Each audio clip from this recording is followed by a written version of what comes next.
हाँ जी बेटा, ग्रामर में आज का हमारा टॉपिक है उपसर्ग। उपसर्ग और प्रत्यय ये ऐसे वाक्यांश होते हैं जो हम किसी भी शब्द से पहले लगा दें अगर, तो उस शब्द का जो अर्थ है ये वो चेंज हो जाता है। तो उपसर्ग और प्रत्यय, और इसी में आज हम करेंगे उपसर्ग। तो उपसर्ग, इसके लिए हम कैसे इसको समझते हैं, देखिए।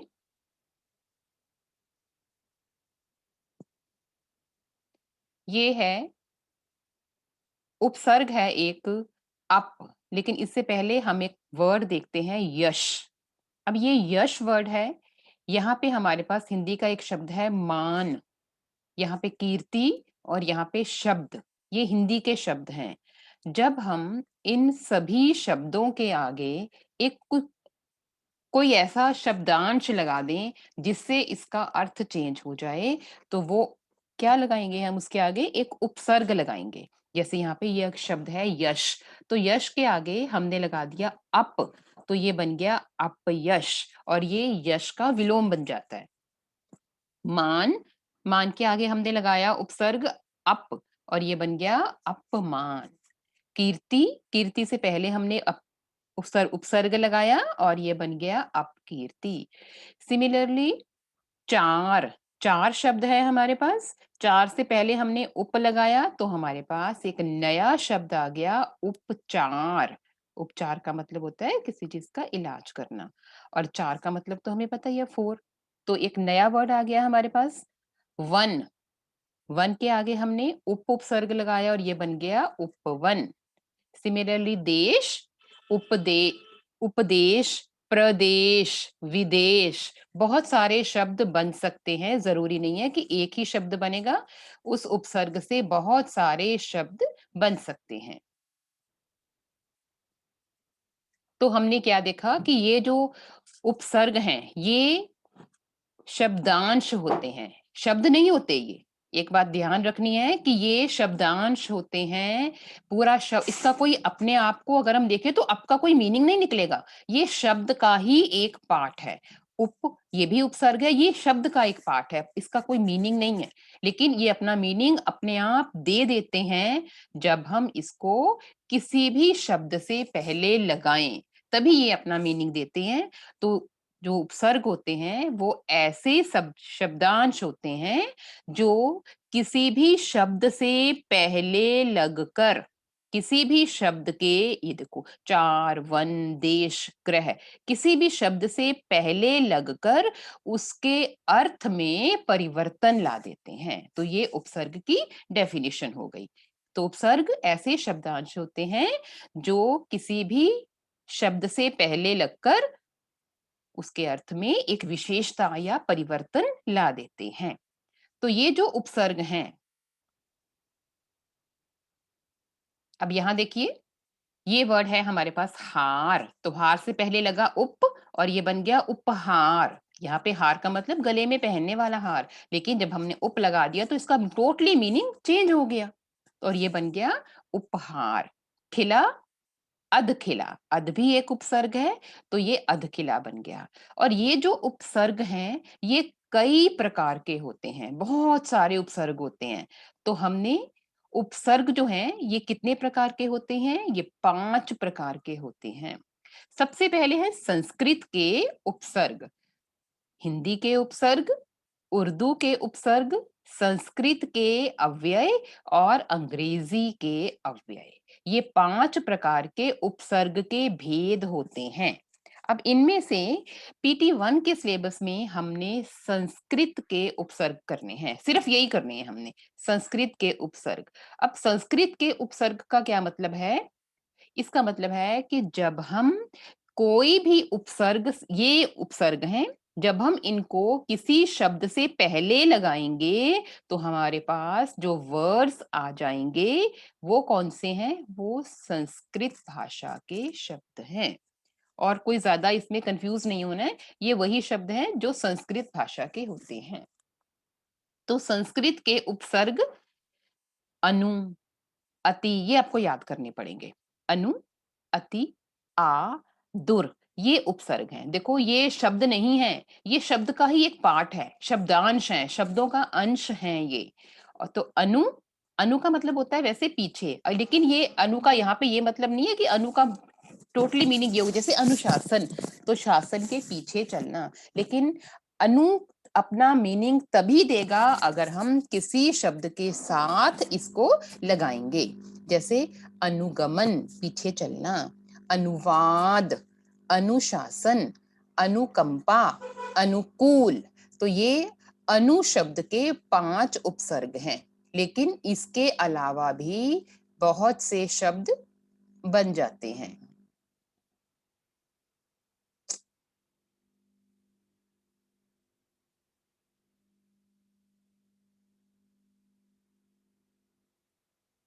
अब आपने इसको लिखना कैसे है, देखिए हमने लगाया, ये देखो हमारे पास उपसर्ग है अनु, आपके लिए बिल्कुल नया टॉपिक है। तो हमने जब उपसर्ग लगाना है तो हमने अपने आंसर कैसे लिखना है। मान लो क्वेश्चन आ जाता है कि अनु उपसर्ग से 2 शब्द बनाइए, तो आपने इसको पहले लिखना है अनु, अनु के साथ हमने प्लस करना है वो शब्द। अब देखो अगर हमने अनुगमन लगाना है तो हमने अनु के साथ किस शब्द को प्लस किया है, अनु प्लस गमन।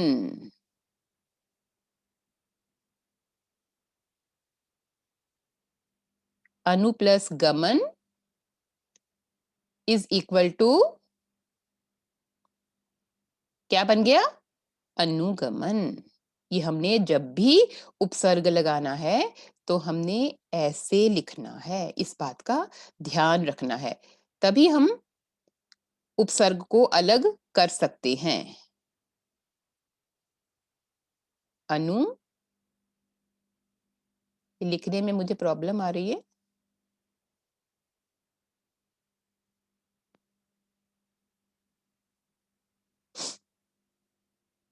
अनुगमन, आपने यहाँ पे लिखना है अनुगमन, बीच में ग आएगा।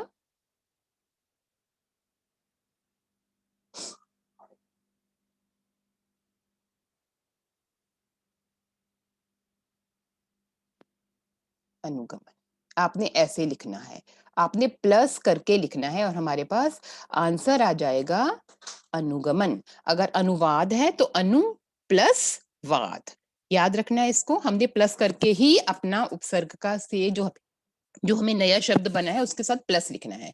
नेक्स्ट है अति, अति का मतलब होता है बहुत, उसने अति कर दी, तो अतिशय, अति प्लस शय, अतिरिक्त, अत्यधिक, अत्यंत, अतिरिक्त। अब ये जो अत्यधिक है ये हमने अति प्लस अधिक लगाया है इसमें, ये याद रख लो, चाहे कॉपी पे अपनी लिख लो इसको, अत्यधिक, अति प्लस अधिक। और ये अत्यधिक कैसे बना है, ये संधि विच्छेद के साथ बना है जो आप 8th क्लास में करोगे। अभी आपने इसको याद रखना है, अत्यधिक में कौन कौन से 2 वर्ड आए हैं, अति प्लस अधिक, अत्यंत में भी अति प्लस अंत, अतिरिक्त, अति प्लस रिक्त। आ उपसर्ग के साथ आ प्लस जन्म, आ प्लस मरण, आ प्लस गमन, आगमन, आ प्लस वेश, आवेश, आ प्लस लेख, आलेख। दुर, दुर, दुराचार, दुर्जन, दुर्घटना, दुर्गंध, दुर्गुण। अब ये देखो, ये जो दुर है इसमें ये जो र है ये आधा है, क्योंकि इस र के नीचे हल चिन्ह लगा हुआ है। अब इसके नीचे ये हल चिन्ह जो लगा हुआ है इसका मतलब है कि र पूरा नहीं है। अब जब हमने दुराचार, दुर प्लस आचार, दुर्जन, ये ऊपर भी र आधा है, तो जब हम दुर्जन को लिखेंगे तो हम कैसे लिखेंगे,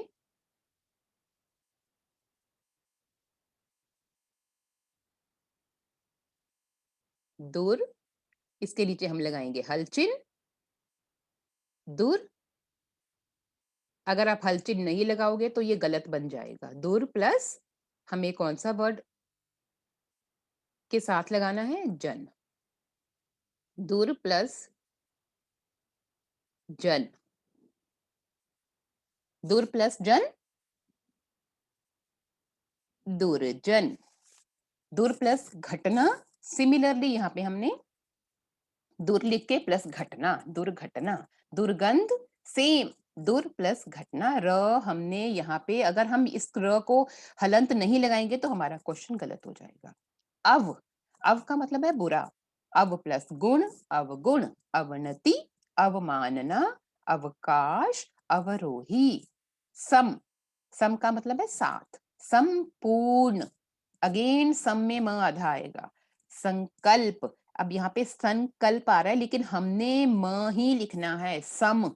हमने यहाँ पे म लिखना है, सम प्लस कल्प। सम्मान, सम प्लस मान। संग्रह, सम प्लस ग्रह। संवाद, सम प्लस वाद। एक बात और याद रखनी है, जब हम यहाँ पे उपसर्ग लगाएंगे तो हमने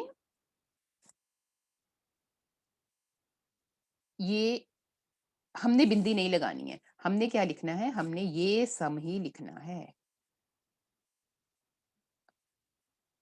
ये सम, हमने सम लिखना है।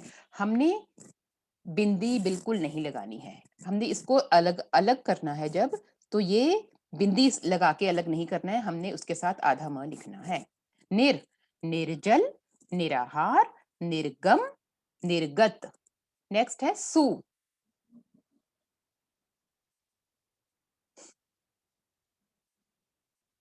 बेटा क्लास टाइम पे ज्वाइन करा करो।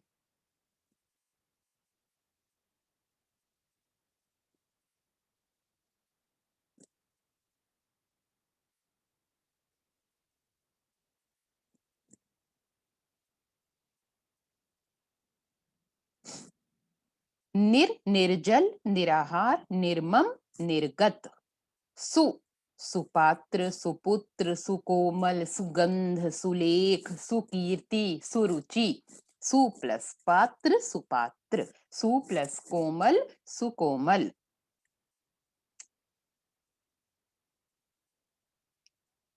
सु प्लस कीर्ति, सुकीर्ति। सु प्लस रुचि, सुरुचि।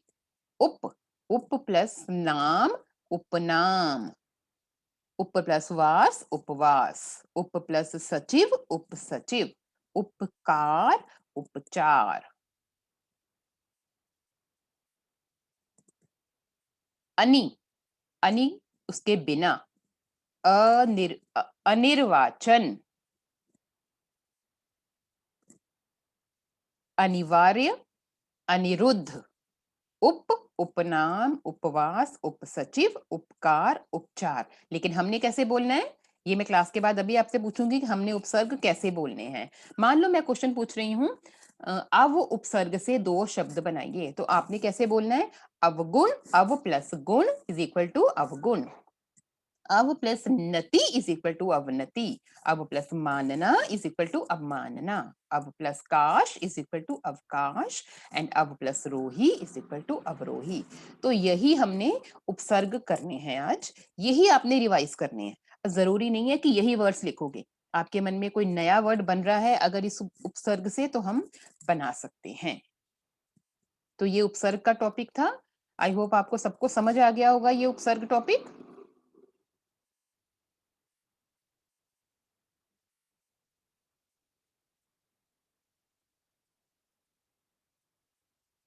आपकी क्वेरीज में इसके बाद लूंगी, अनेक शब्दों के लिए एक शब्द कराने के बाद। अनेक शब्दों के लिए एक शब्द। अनेक शब्दों के लिए एक शब्द हमने 6th क्लास में भी किया था। जब हम बहुत सारे शब्दों की जगह पर एक शब्द लिखते हैं तो उससे हमारी भाषा सुंदर बन जाती है। और हमारी भाषा जब सुंदर बन जाती है तो सुनने वाला भी और बोलने वाला भी अपनी भाषा को सुंदर तरह से लिख सकता है और समझ सकता है। एक छोटा सा एग्जाम्पल देखिए, मेरे प्रिय मित्र का नाम राम है, वह मेरे साथ पढ़ता है, वह तेज बुद्धि वाला और सबका हित चाहने वाला लड़का है। वह उच्च कुल से संबंध रखता है, वह एक आज्ञा पालन करने वाला शिष्य है, वह जो कड़वा बोलता है उसे वह प्यार से समझाता है। अब देखो, जब हमने इतने सारे शब्दों का प्रयोग यहाँ पे किया है ना, ऊंचे कुल से संबंध रखता है, आज्ञा पालन करने वाला है। जब हम इन शब्दों की जगह पर एक छोटे-छोटे शब्दों को प्रयोग में लाते हैं, तो हमारी भाषा सुंदर बन जाएगी। कैसे? मेरे प्रिय मित्र का नाम राम है, वह मेरा सहपाठी है, साथ पढ़ने वाला सहपाठी। वह कुशाग्र और हितैषी है, तो कुशाग्र तेज बुद्धि वाला और हितैषी सबका हित चाहने वाला लड़का है। वह कुलीन है, कुलीन उच्च कुल से संबंध रखने वाला। वह एक आज्ञाकारी शिष्य है, जो कटुभाषी होते हैं उन्हें वह प्यार से समझाता है। तो इससे हमारी भाषा, जब हम एक शब्द का प्रयोग करते हैं वाक्यांशों की जगह पर, तो इससे हम अपनी भाषा को छोटा कर लेते हैं, हमारी भाषा सुंदर हो जाती है, स्पष्टता आ जाती है हमारी भाषा में। तो ये जैसे जिसके आने की तिथि ना हो, अतिथि। तो इसी प्रकार से जो वाक्यांश हैं वो हमने 1 to 15 करने हैं। जो कहा न जा सके, अकथनीय, जिसको कहा न जा सके, अकथनीय। जो गिना न जा सके, अगणनीय, जिसकी गिनती ना हो, अगणनीय। मन में होने वाला ज्ञान, अंतर्ज्ञान, जो ज्ञान हमें मन में होता है। जहां पहुंचा ना जा सके, अगम्य। जो दिखाई न दे, अदृश्य। जिसकी उपमा ना हो, जिसकी हम तुलना न कर सकते, बहुत अनोखा, अनुपम हो, अनुपम। खोज करने वाला, अन्वेषक। हम कहते हैं ना कि खोज किसने इसकी वो डिस्कवरी करने वाला, तो ये अन्वेषक, खोजी। जो तृप्त ना हो, अतृप्त। आज्ञा पालन करने वाला, आज्ञाकारी। ईश्वर में विश्वास रखने वाला, आस्तिक। ईश्वर में विश्वास न रखने वाला, नास्तिक। जो सत्य से, जो ईमान से काम करता हो, ईमानदार। सत्य बोलने वाला, सत्यवादी। धर्म में निष्ठा रखने वाला, निष्ठा का मतलब विश्वास, धर्मनिष्ठ। खरीदने वाला, ग्राहक। जैसे हम किसी चीज की कोई चीज खरीदने जा रहे हैं तो हम ग्राहक हैं। कम खर्च करने वाला, मितव्ययी। ये 6th क्लास में भी आपने किया था। जहां रेत ही रेत हो, मरुभूमि। मरुभूमि में मात्रा छोटी आएगी र में, याद रखनी है ये बात। जो क्षमा के योग्य हो, जिसको हम क्षमा कर सकें, जो क्षमा के योग्य हो, क्षम्य। जो क्षमा ना किया जा सके, अक्षम्य। बड़ा भाई, अग्रज, और छोटा भाई, अनुज। तो ये 20 शब्द हैं बेटा, 15 नहीं है, ये 20 वर्ड्स हैं वाक्यांश के। ये 1 to 20 आपने आज रिवाइज करने हैं। और ये उपसर्ग, उपसर्ग थोड़ा सा डिफिकल्ट टॉपिक है, लेकिन इसको आप आज ही कंप्लीट कर लेना। आज ही कंप्लीट कर लेने का मतलब जो हमने आज पढ़ा है, अपनी बुक्स को खोल के इनको एक बार जरूर पढ़ लेना। तो आई होप आपको उपसर्ग और वाक्यांश दोनों ही समझ आ गए होंगे।